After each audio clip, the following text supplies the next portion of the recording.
नमस्कार। महाराष्ट्र के महानिर्णय में आपका स्वागत है। मैं हूं आपके साथ प्रीति रघुनंदन। नीति आयोग की गवर्निंग काउंसिल की 11वीं बैठक में महाराष्ट्र के मुख्यमंत्री देवेंद्र फडणवीस ने कहा कि महाराष्ट्र सरकार प्रधानमंत्री नरेंद्र मोदी के विकसित भारत बनाने के सपने को साकार करने के लिए शिक्षा, स्वास्थ्य, कौशल विकास, महिला सशक्तिकरण और समावेशी मानव विकास जैसे 5 प्रमुख क्षेत्रों पर विशेष जोर दे रही है। बैठक में मुख्यमंत्री देवेंद्र फडणवीस ने महाराष्ट्र के समावेशी विकास का रोड मैप प्रस्तुत किया। महाराष्ट्र के मुख्यमंत्री देवेंद्र फडणवीस ने कहा कि प्रधानमंत्री नरेंद्र मोदी के दूरदर्शी नेतृत्व में बीते 12 वर्षों में नारी सशक्तिकरण को नई दिशा और नई गति मिली है। जल, स्वच्छता, आवास, बैंकिंग और आजीविका से जुड़ी योजनाएं करोड़ों माताओं बहनों के जीवन में सकारात्मक परिवर्तन लाई है। आज हमारी बहनें आत्मविश्वास के साथ हर क्षेत्र में नए कीर्तिमान स्थापित कर रही है और विकसित भारत के निर्माण में अग्रणी भूमिका निभा रही है। महाराष्ट्र के उप मुख्यमंत्री एकनाथ शिंदे ने लगातार 12 साल तक निर्वाचित प्रधानमंत्री के रूप में काम करने का कीर्तिमान बनाने पर पीएम नरेंद्र मोदी का अभिनंदन किया है। उन्होंने कहा कि प्रधानमंत्री नरेंद्र मोदी ने देश की निरंतर 12 वर्षों तक सेवा करते हुए भारत के सबसे लंबे समय तक निर्वाचित प्रधानमंत्री के रूप में काम करने का कीर्तिमान स्थापित किया है, जो पूरे देश के लिए गर्व का विषय है। नवी मुंबई इंटरनेशनल मेडिसिटी के विकास के लिए महाराष्ट्र सरकार, क्लीवलैंड क्लिनिक, ब्रुकफील्ड और आरोधन हेल्थ सिटी के बीच एमओयू पर हस्ताक्षर किए गए हैं। मुख्यमंत्री देवेंद्र फडणवीस ने कहा कि ये मेडिसिटी महाराष्ट्र सरकार की एक ऐसी परिकल्पना है जहां रोगी सेवा, चिकित्सा, शिक्षा, अनुसंधान, नवाचार और प्रतिभा को एकीकृत रूप से एक ही परिसर में लाने वाला विश्व स्तरीय स्वास्थ्य सेवा इकोसिस्टम डेवलप किया जाएगा। ये परिकल्पना प्रधानमंत्री नरेंद्र मोदी द्वारा प्रस्तुत हील इन इंडिया दृष्टिकोण के अनुरूप है और जल्द ही हकीकत के रूप में सामने आएगी। क्लीवलैंड क्लिनिक इस परियोजना के एंकर इंस्टीट्यूशन के रूप में काम करेगा। इसमें लगभग 1.2 अरब अमेरिकी डॉलर का निवेश होगा और 10,000 से अधिक प्रत्यक्ष रोजगार सृजित होंगे।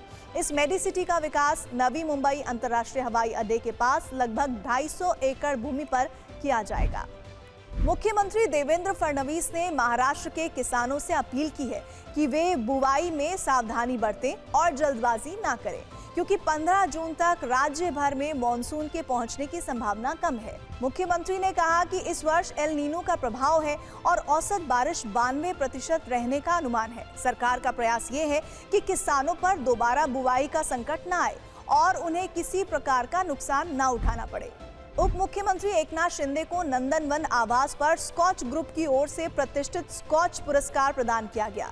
शिंदे के मुख्यमंत्री कार्यकाल के दौरान राज्य में लागू किए गए शासन आपल्यादारी अभियान को वर्ष 2024 के लिए ये प्रतिष्ठित स्कॉच पुरस्कार घोषित किया गया था।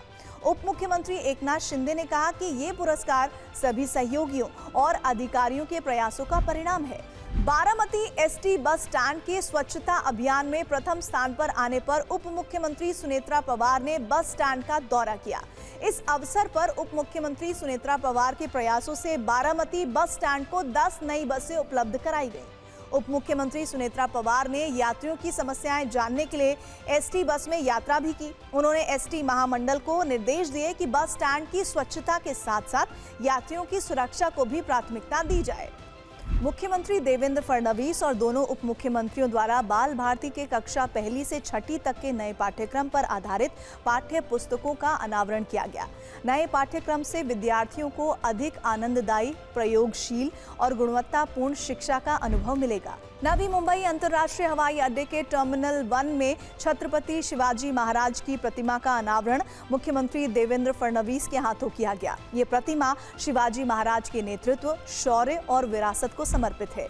मुख्यमंत्री देवेंद्र फडणवीस की अध्यक्षता में धारावी पुनर्विकास परियोजना के संबंध में समीक्षा बैठक आयोजित की गई।